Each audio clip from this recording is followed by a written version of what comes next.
80,000 kilometre झाले. मी अजून alignment पण कधी केलं नाही किंवा आपला टायर पण कोणता अजून साठला नाही. स्टेरिंगवरती बसल्यावरती चकाटकच राहा, पॉश राहा, आयटीत राहा, तुमच्या रुबाबात राहा. तर असं हा जागा इथं थोडं जरा जपून येत जा, कारण अंदाज येत नाही. पूर्ण उतारे आणि पूर्ण शार्प टर्न आहे पुढे गेल्यानंतर. हे नाही, हे कार्यकर्त्यांचं मी तुम्हाला थोडक्यात सांगतो बरं का.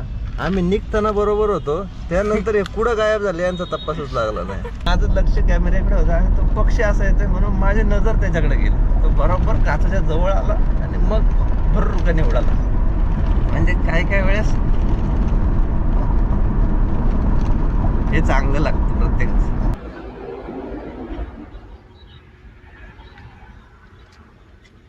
श्री स्वामी समर्थ, गणपती बाप्पा मोरया. सगळ्यांना गुड मॉर्निंग मित्रांनो, जय शिवराय आणि श्री स्वामी समर्थ. तर मस्त अशी आंघोळ पूजा उरकलेली आहे. आपण कटनीच्या अलीकडेच आहे. रात्री निघालो आणि जेवलो आणि झोपलो, बस तेवढंच आपण उरकलंय, बाकी काही उरकलं नाही. कारण झोप महत्वाची होती.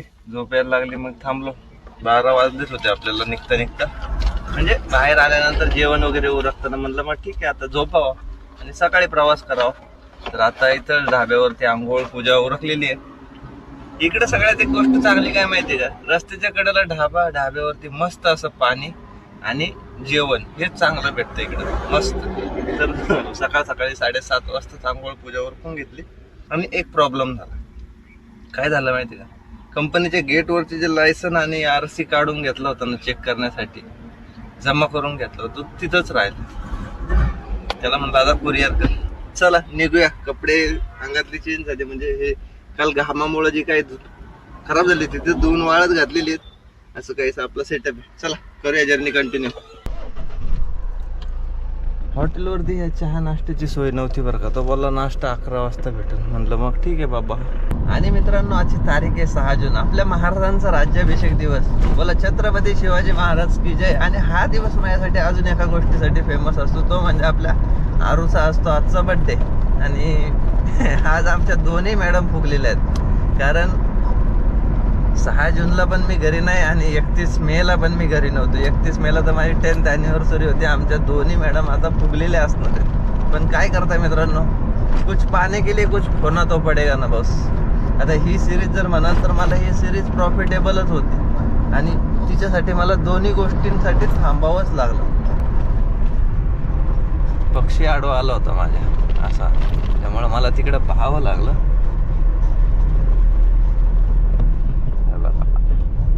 इंडिकेशन सुद्धा कधी कधी पक्षी देतात बरं का. एक गोष्ट समजून घ्या, हे रस्त्याचं काम चाललंय. तो पक्षी असा काजपर्यंत आला, मी पाहिला त्याला आणि माझं लक्ष त्याच्याकडे गेलं कॅमेराकडे नसताना. त्याच्यामधून तुम्हाला काहीतरी शुभ संकेत भेटतात. एक लक्षात राहू द्या मित्रांनो, ही गोष्ट सत्य आहे. तुम्ही असं ते रील्समध्ये पण भरपूर वेळा पाहिलं असेल. तर तुम्हाला पुढं काहीतरी असं घडण्याचं ठिकाण आहे ना, तिथं तुम्हाला कोणीतरी आडवं येतं किंवा एखादा पक्षी येतो किंवा गाय येते, असं घडतं बरं का.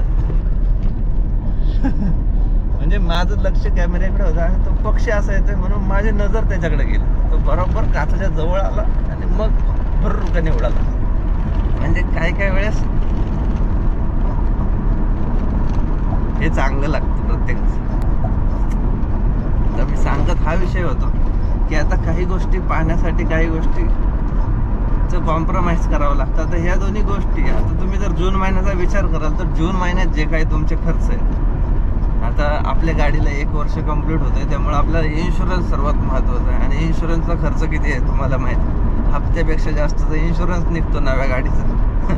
माझा तो खर्च वाढलाय. प्लस जून महिन्यात शिक्षणाचा खर्च सगळ्यात मोठा असतो, किंवा अजून तुमचे जे रेग्युलर महिन्याचे खर्च आहेत तिथं तुम्हाला भागून हे ॲड ऑन खर्च भागवायचे असतात. मग त्यामुळे तुम्हाला तिथं कॉम्प्रोमाइजच करावं लागतं.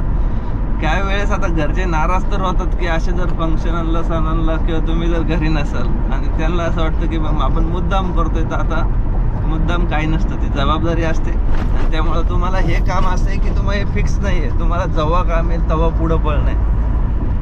आणि नसल त्या दिवशी मग तुम्ही 4 दिवस किती आपटली तरी तुम्हाला काम भेटत नाही. त्यामुळं आता असं समजायचं की जे भेटलंय त्या संधीचं सोनं करणं महत्वाचं.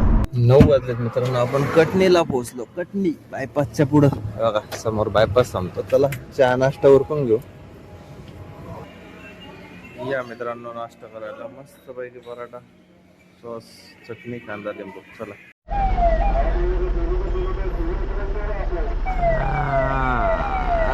जनरेटर फटा नाही, टायर फटा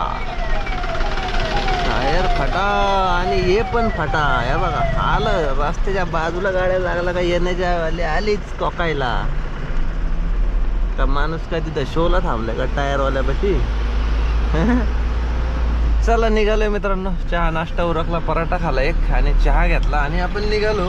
आणि एक विशेष गोष्ट तुम्हाला नोटीस करून द्यायची आहे बघा. आता आपण कटनी बायपासला आहे आणि आता हे असे मध्ये तुम्हाला 2 खांब दिसत आहेत का, झेंडे लावलेले. म्हणजे हे असतात पोलिसांची चेकपोस्ट ॲक्च्युली, छोटे छोटे शहरांच्या बाहेर किंवा अलीकडं.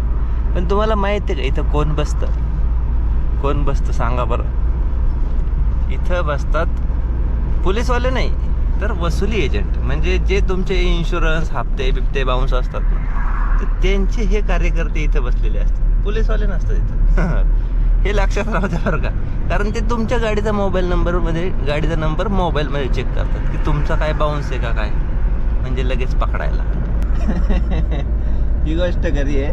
हे आणि टोल नाक्यावरती तेच कार्यकर्ते असतात जे तुमचे हप्ते बाउन्स झालेत की नाही, कधी मला बाकरा भेटन आणि मी हलाल करत. असं असतंय. बरोबर 11 वाजले मित्रांनो. आपण जबलपूरमध्ये पोहोचलोय बरं का. आणि इथं ह्या ब्रिज खाली तुम्हाला भरपूर असे ट्रान्सपोर्टचे ऑप्शन्स बघायला भेटतात. म्हणजे काल आपण कटनीचे ट्रान्सपोर्टचे ऑफिस पाहिले, आता इथं जर पाहिलं तर ह्या ब्रिज खाली हा पिंक कलरचा ब्रिज आहे बघा. आतमध्ये जबलपूर सिटीला एंट्री आहे आणि गाडी लावायला थोडी जागा बघूया. इथंच बाजूला वॉशरूम इथं कॉर्नरला बघा इथे. आणि ट्रान्सपोर्टचे ऑफिस पण इथं जवळच आहेत, त्या साईडला आहेत, इकडं आहेत, भरपूर आहेत.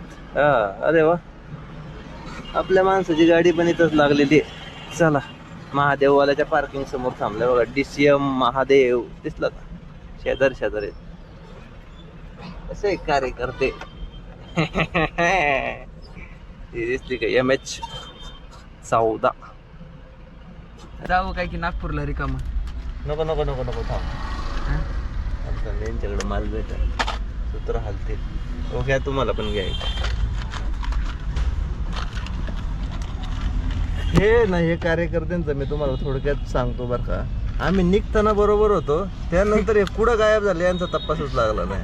ही गाडी स्टार्टर मारला, कंपनीच्या बाहेर निघाले आणि भुर्र कुठे भेटलो डायरेक्ट आपण UP मध्ये नाही, नागपूरच्या बॉर्डरवर डायरेक्ट आज पुन्हा. हे असं आहे. चला मस्त पैकी आता चहा पाणी थंड एकदा उरकू आणि मग पुढे निघू. चला निघालोय मित्रांनो आपण जबलपूर मधून. आता इथून आपला नेक्स्ट स्टॉप असणार आहे डायरेक्टली नागपूरचा. आणि हे बघा, हे जे म्हणजे हा चौकातून आपण आलो ना, तर हा चौक मेन ट्रान्सपोर्ट हब आहे जबलपूरचा. आणि भेटतात इथून पण भरपूर अशा बुकिंग भेटतात. आणि कृष्णा दादा डायरेक्टली UP मधून MT इथपर्यंत आले. आणि आपण पण MT आलो होतो UP मधून, पण आपल्याला रिवा मधूनच भेटलं. मी पण म्हणजे इकडे येऊन थांबणार होतो. आपलं नशीब चांगलं म्हणायचं, आपल्याला भेटलं, आपण निघालो पण लगेच. हा गाडीवाला आहे मित्रांनो, 14 फूटवाला आहे. त्याने सिमेंटचे ब्लॉक भरलेत आणि फुल दारू प्यालाय. सेकंड ड्राईव्ह करायचे आणि मग ह्याच्यामुळं दुसऱ्यांना ड्रायव्हर त्रास आणि म्हणजे ड्रायव्हर जातीला बदनाम अशा काही ड्रायव्हरमुळं. याचं टाईम आहे का आता 12 वाजता जर हा भर दारू पिऊन 4-4, 5-5 गाड्यांना कट मारतोय तर कसं करायचं. आणि अशा काही मूर्ख ड्रायव्हरांमुळे आपली ड्रायव्हर जात बदनाम झालेली. प्या, तुम्हाला आराम करायचा आहे आराम करा, पण ड्युटीवरती नसल्यावर किंवा स्टेअरिंगवरती नसल्यावर. स्टेअरिंगवरती बसल्यावरती टकाटकच राहा, पॉश राहा, ITत राहा, तुमच्या रुबाबात राहा. हे काय धंदा, याला काय अर्थ आहे का या गोष्टी. बरं झालं कोणी हात वगैरे उचलला नाही त्याच्यावरती. तर तो एक अंकल आला होता, म्हणलं खरंच पोलिसांना बोलवा आणि याला जमा करा, नाही तर हे बिनकामी 17 जणांना घालवायला बसले. बरोबर म्हणजे 80,000 किलोमीटर होत आली आहे गाडी, बट मी अजूनही गाडीच्या अलाइनमेंटला हात सुद्धा लावलेला नाही आहे. किंवा फक्त आपल्या गाडीचं आहे ना, घेतली त्यावेळेस मी पुढचे जे पाट्यांचे बुश आहेत ना तेवढेच फक्त बदलले होते. आणि जे काही कंपनीचे बुश येतात तर ते काही जेवढे जास्त क्वालिटी वाज नसतात. त्यामुळे पहिल्याच झटक्यात अशी गाडी अशी एका साईडला अशी वडत जायची बरं का.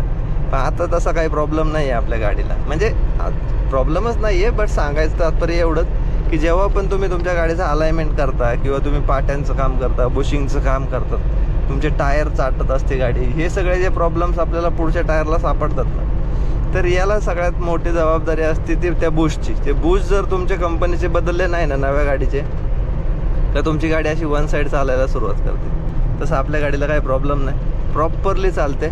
80,000 किलोमीटर झाले, मी अजून अलाइनमेंट पण कधी केलं नाही किंवा आपला टायर पण कोणता अजून साठला नाही. तर बंजारा माता मंदिरापाशी मित्रांनो पोहोचलो आपण. परवा दिवशी एक प्रॉब्लेम झाला होता, मी ज्यावेळेस चाललो होतो ना, तर ह्या साईडला आहे ना, आता थोडी राईटनी घेतो मी गाडी. आता हा बघा, हा स्लोप आहे, पूर्ण उतार आहे. आणि परवा दिवशी काय झालं होतं, इथं मी येत होतो आणि एक पपईची गाडी पलटी झाली होती. हे बघा, आता तुम्हाला इथून दिसत, थोडं पुढे येऊ द्या.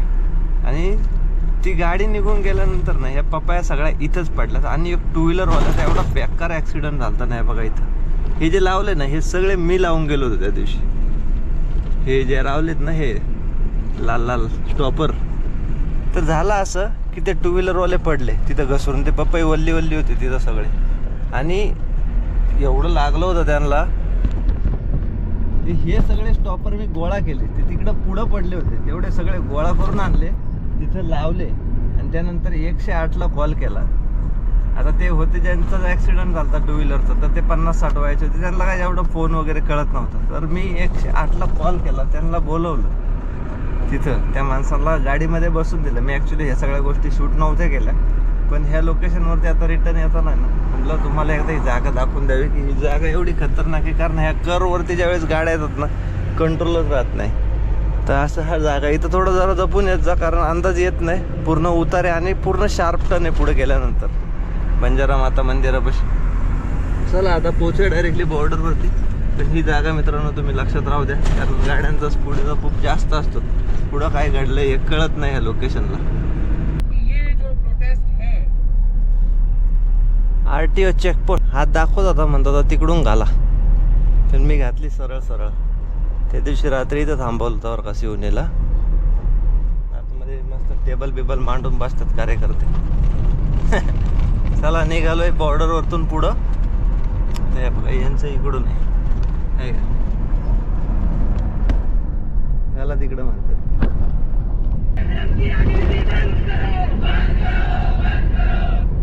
मित्रांनो आज 6 तारखेला अजून एक देशामध्ये महत्वाची घटना घडते, म्हणजे जंतर मंतरवरती CJPची कॉक्रोच जनता पार्टीचं आंदोलन सुरू झालंय अभिजित तिपकेचं, जे की प्रोटेस्ट आहे एज्युकेशनच्या विरुद्ध. जी काही सिस्टम खराब चालली आहे ना, आणि त्याच्या विरुद्धच हे ऍक्च्युली आंदोलन आहे. कारण आज बघा कोणतंही असं एक डिपार्टमेंट नाही एक जे साफ सुथरं राहिलं नाही, कोणतंच नाही. पोलीस तेच, त्याच्यानंतर रस्ते रोड मिनिस्ट्री तेच, फूड्सला तेच, ॲग्रिकल्चरला तेच, सगळ्या डिपार्टमेंटमध्ये झालेला आहे कचरा, भ्रष्टाचार. आता आपण जे काय मटेरियल घेऊन गेलो ते कॉम्पिटिशन होतं आणि ते थोडं त्याच रिलेटेड होतं, म्हणून मी त्याचा काही ब्लॉग वगैरे बनवला नाही. तर मला तुम्हाला हे सांगायचं आहे मित्रांनो, जसं असं आंदोलन उभं राहतंय ना, तर इथपर्यंत आता आपण फटके खाल्लेलेच आहेत. सगळीकडून करप्ट सिस्टीमकडून आपण फटके खातच आलोय.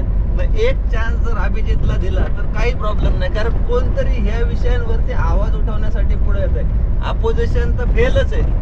मग जर असे सर्वसामान्य लोक जर पुढे येत आहेत ना, आता तुम्ही आपल्या ब्लॉगच्या माध्यमातून पण बघत असाल की आपण किती ठिकाणी मदतीसाठी उभं राहतो किंवा कोणत्या कोणत्या गोष्टीमध्ये प्रॉब्लेम क्रिएट होत आहेत त्या गोष्टी हायलाईट करण्याचा प्रयत्न करतो. म्हणजे आपण पण एका दृष्टीने सरकारच्या विरुद्ध बोलण्याचा प्रयत्न, कारण त्या गोष्टी चुकीच्या आहेत, त्या चुकीच्या आहेत. आणि हे चुकीचं यांना पाहून सुद्धा हे डोळ्यावरती पट्ट्या मारून बसलेले. मग त्याच्या विरुद्ध आवाज तर उठवला गेलाच पाहिजे. माझं सगळ्यांना एक सांगणं आहे की मित्रांनो, तुम्हाला जिथं काही भ्रष्ट सिस्टीम वाटते ना, तिथं आवाज उठवण्याचा प्रयत्न करा.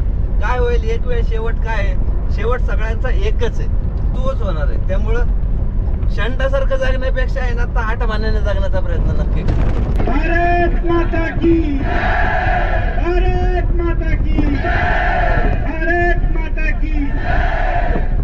2,500 रुपयाचा मित्रांनो इंडियन ऑइलवरती डिझेल भरून घेतला, 98 रुपये. आपल्या इकडलं काय रेट कमी होत नाही, म्हणजे 100कडे जात नाही. अरे अरे अरे, सरळ सरळ उतरायला लागत इथं आणि मग वळवावं लागणार.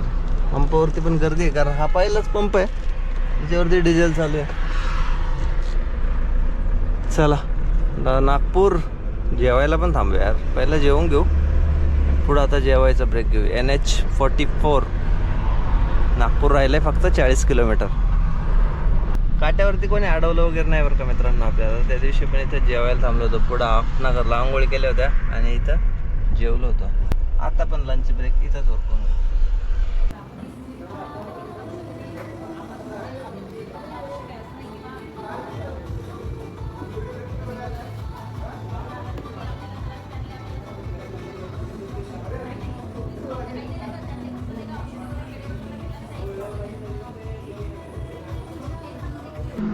हॅशटॅग लातूरवाला. तर भाऊ कृष्ण आलेच आपले.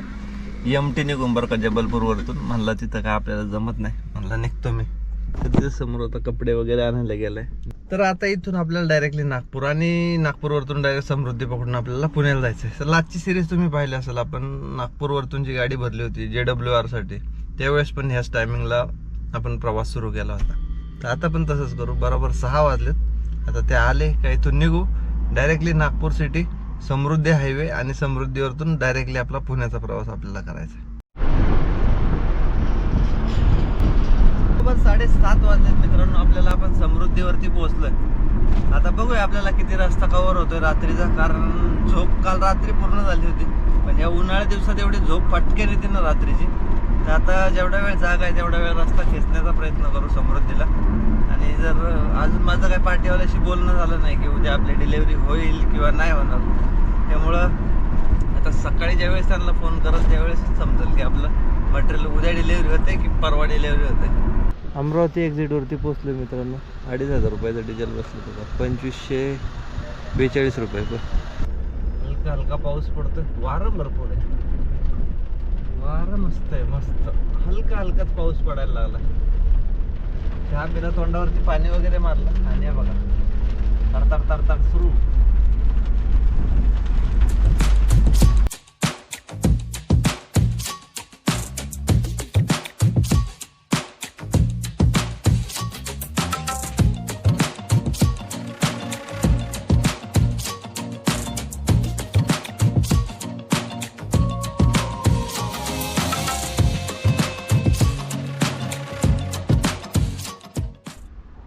मस्त अशी अगरबत्ती लावली बघा, पूजा उरकली, आंघोळ उरकली, समोर हौद होता. म्हणजे आपली गाडी खाली होणार ॲक्च्युली उद्या.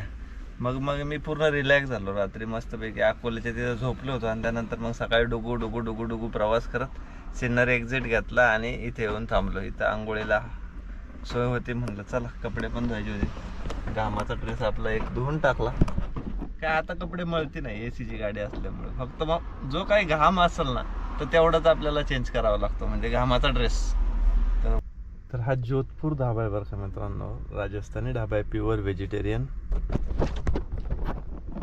गेलो होतो जेवायला, पण चहा पिलो आणि बाहेर आलो. कारण झालं असं माहिती का, इथं मागच्या साईडला आहे पोल्ट्री फार्म. तर त्या हॉटेलमध्ये एवढ्या माशा आहेत ना, हिशोब नाही.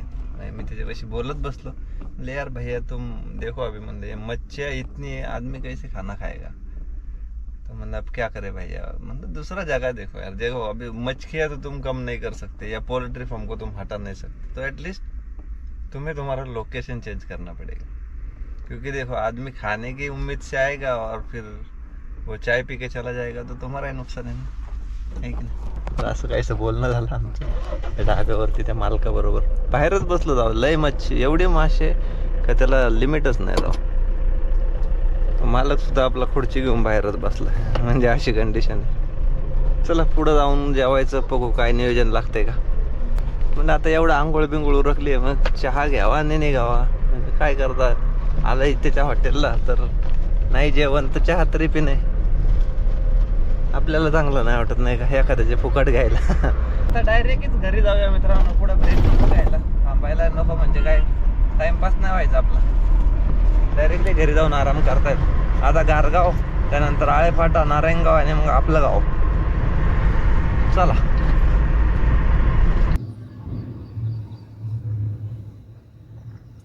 या मित्रांनो चहा प्यायला. काय बघा, तर कंपनीमध्ये पोचलो, सकाळ सकाळी चहा घेतला, कारण आपली गाडी खाली व्हायला टाइम होणार आहे. त्यामुळं बोललो चहा वगैरे उरकावा, आणि म्हणजे हा तो एक चहावाला आला होता त्याच्याकडून घेतला, कप नव्हता म्हणून आपला कप वापरला. तर मस्त असा प्रवास झालाय मित्रांनो आपला रिवावरतून पुण्याचा. थोडा पुढे झाल्यानंतर शॉर्टकट मारला मी, म्हणजे पळवला समृद्धीला लागल्यापासून, कारण back to back same trip झाली होती. त्यामुळं बोललो थोडं रिलॅक्स जावा, आरामात जावा आणि ब्लॉग जे काही महत्त्वाचं आहे तेवढंच कव्हर करावं. तर आपण ह्या सिरीजला मित्रांनो पुण्यावरतून गेलो हैदराबादला, चांगला रिपोर्ट होता. हैदराबादवरतून आपण चित्रकूटला गेलो, तो पण चांगला रिपोर्ट होता. आणि तिकडून ह्या साईडला येताना मित्रांनो आपल्याला बऱ्यापैकी नुसता खर्चच भेटतो, हे आपल्या सगळ्यांना माहिती असेल. त्यामुळं मी काय म्हणलं कव्हर करून घेऊ. खर्च सांगायचा झाला तर 8,000 रुपये डिझेल खर्च आलाय, 2,500 रुपये आपला टोल खर्च लागला. त्याच्यानंतर बाकी जो काही जेवणाचा वगैरे खर्च झाला असेल तो. फक्त इथं पण आपली गाडी थांबली नाही, त्यामुळे मस्त अशी जर्नी आपली कंप्लीट झाली. तर खूप छान अशी सिरीज तुम्हाला पण ह्या वेळेस एन्जॉय करायला भेटली असेल. स्पेशली आपण चित्रकूटचा जो ब्लॉग केला ना, तो एक वेगळा ब्लॉग होता. नसेल पाहिलं तर नक्की बघा, कारण पाहण्यासारखं भरपूर आहे तिकडं. तुम्ही नक्की कधी गेले तिकडं तर बघून या, खूप छान अशा जागा आहेत. तर चला हा ब्लॉग आणि ही जर्नी इथंच एंड करूया. भेटूया अशाच एका नवीन जर्नीमध्ये. आता गाडी खाली व्हायला किती वेळ लागतो माहीत नाही, पेपर इनकम्प्लीट आहेत त्यामुळे टाईम जाणार आहे. तर आता गाडी खाली करून घेऊ आणि हा ब्लॉग इथंच एंड करतो. तर अशीच एक परत नवीन जर्नी लवकरच सुरू करू. त्यामुळे चॅनलवरती नवीन असेल तर सबस्क्राईब करा आणि ही जर्नी कशी वाटली ते कमेंट करून नक्की सांगा.